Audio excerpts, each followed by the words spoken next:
నారదుడు దేవతలకు చెబుతూ, వినండి దేవలోకమా, రాక్షసరాజు రావణుడు పరాక్రమంలో పరాకాష్ఠకు చేరాడు.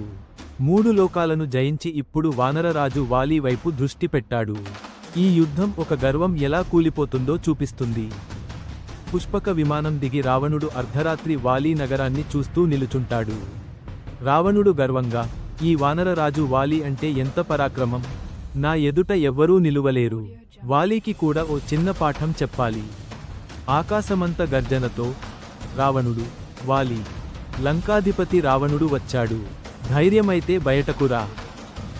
వాలి నవ్వుతూ, శాంతంగా, రావణ, నువ్వు యుద్ధానికి రావడంలో ధైర్యం ఉంది, కానీ నా స్థాయిని తెలుసుకుని వచ్చావా? రావణుడు, నువ్వు ఒక వానరుడు, నీ బలం గురించి కథలు వినాను, కానీ నీలో నిజంగా ఏముంది చూపు. వాలి శ్రద్ధగా, బలం గొప్పదే కాదు రావణ, దాన్నే ఎలా ఉపయోగించాలో తెలిసినవాడే మహానుభావుడు.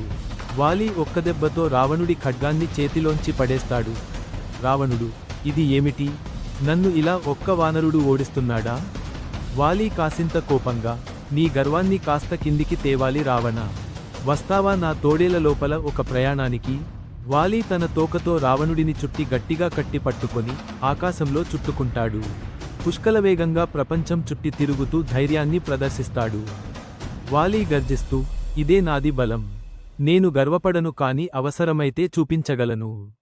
రావణుడు తలదించుకుని, వాలి మహారాజా, నీవే నాతో సమానుడవు, నీవే నిజమైన బలవంతుడు, నీకు శత్రువు కాను, మిత్రుడిని కావాలనుకుంటున్నాను. వాలి శాంతంగా, దయతో, గర్వం నీ నాశనానికి కారణం కాకూడదు రావణ, మిత్రుడవవు అంటే ధర్మాన్ని పాటించు. రావణుడు, నీవు నన్ను గెలిచావు, శక్తితో కాదు, సత్యంతో, నీతో మైత్రీ కావాలి. వారు పరస్పరం ఆలింగనం చేసుకుంటారు.